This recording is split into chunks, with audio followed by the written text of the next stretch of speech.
Vexana, Shimmer of Hope, is a hero in mobile legends, Bang Bang. Vexana was the majestic ruler of Necrokeep, the gentle mother of the undead, but also the only glimmer of light that penetrated the mist, bringing hope to this cursed land shunned by both life and death. Undying Hope. Princess Vexana Gaius had never set foot out of Lumina City, nor did she have any desire to do so. The Moniyan capital was warm, opulent, and bursting with life. A ghastly fortress in the southern hinterlands was the last place she intended to spend the rest of her life in. On the other hand, she knew she was bound to her father's will. Duke Atticus of Ridgeburg had offered the House of Gaius a union through marriage, and Lord Gaius deemed Vexana the most suitable match. And now, she had found herself alone in her carriage on a long ride south. She glanced over the letter the Duke sent to introduce her to her future home. These are the southern lands blessed by the old gods, where rainstorms come and go, and silvery grass bathes in the moonlight's glow. Vexana admired the Duke's thoughtfulness, but those poetic words did little to soothe her unease. To make matters worse, Vexana didn't even meet her host upon her arrival at Ridgeburg. She was told that Duke Atticus had left the castle the day before, on an urgent quest to cleanse a demonic infestation along the border. Demons. Vexana's queasiness turned into slow, creeping dread. She could hardly make sense of her misfortune. Looking around at the damp, dingy walls of the castle, she thought of her pastel, sunlit room in Lumina City. She had warm baths, lavish banquets, and maidens attending to her every need. Now, all she had was a grim-looking knight named Leomord, who she thought was better suited patrolling the brigs than her hallway. Still, she held on to hope. Perhaps, if she wrote to her father about the conditions of her new home, he might change his mind. Indeed, it would be ill-advised to have a poor girl like her take charge of such a dreadfully staggering fortress. As she was drafting her letter, her peace was disrupted by a commotion outside.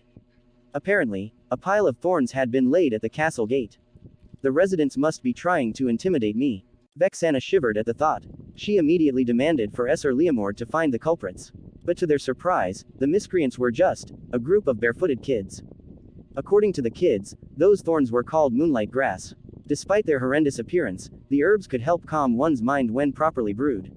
The folks of Ridgeburg sympathized with Vexana's plight and simply intended to offer her comfort, though it evidently didn't go as well as they planned. Perhaps I judged these people too harshly. Vexana let out a sigh of relief, and her lips cracked ever so slightly to reveal a shy smile. She patted the kids' heads and thanked them for their kindness. One more week, she thought. Maybe I could last one more week in this soggy pile of rocks. So 1 week passed, 2 weeks, and then 3. Atticus' letters were the only company she had on her lonely nights in this strange land. With every stroke of his quill, she couldn't help but feel his pain, and his longing for home. After all, that was precisely what she was going through herself. She wished for nothing more than to ease his grief, and perhaps, for him to do the same for her as well. More than she cared to admit, she had grown a strange affection for the man she had never even met. And then the letters suddenly stopped, dashing whatever hope Vexana had secretly harbored in her heart. She didn't fall back into her previous panic and anxiety, though, she now had the company of Ridgeburg and its people, her people. 2 years passed in a flash. The soft and immature northern princess grew into a capable and decisive southern duchess. Walking across the muddy streets, solving one problem after another, grand or small, Vexana no longer wanted to leave. With Atticus gone, she was the city's greatest and only hope.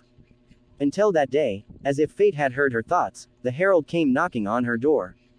The Duke has returned. Vexana's heart skipped a beat, and then pounded against her chest so loud it drowned out the cheers that had erupted on the streets. For 2 long years she'd waited for this day, except, upon seeing Atticus' face for the first time, she felt only a cold shiver run down her spine. In his letters, the Duke sounded lively and spirited, but the man that stood before her was anything but. His gaze was hollow and empty, his face a picture of resignation. The wedding was soon set up again, and nobles and commoners alike in Pentaga all gathered in Ridgeburg to watch this long-awaited union join in holy matrimony. With a bouquet in hand, the gorgeous bride had her eyes set on no one but her groom, as he opened the box that held their wedding ring.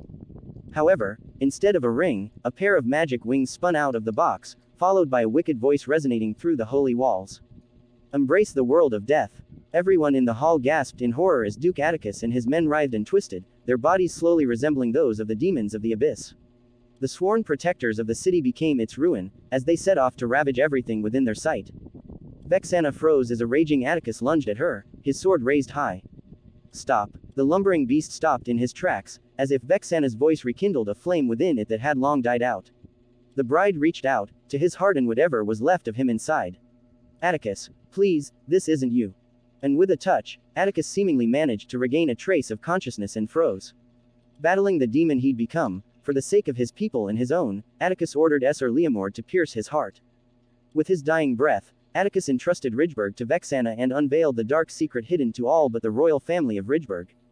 Eons ago, during the endless war, the agony and resentment of the hundreds of thousands of dying warriors condensed into a frightful curse.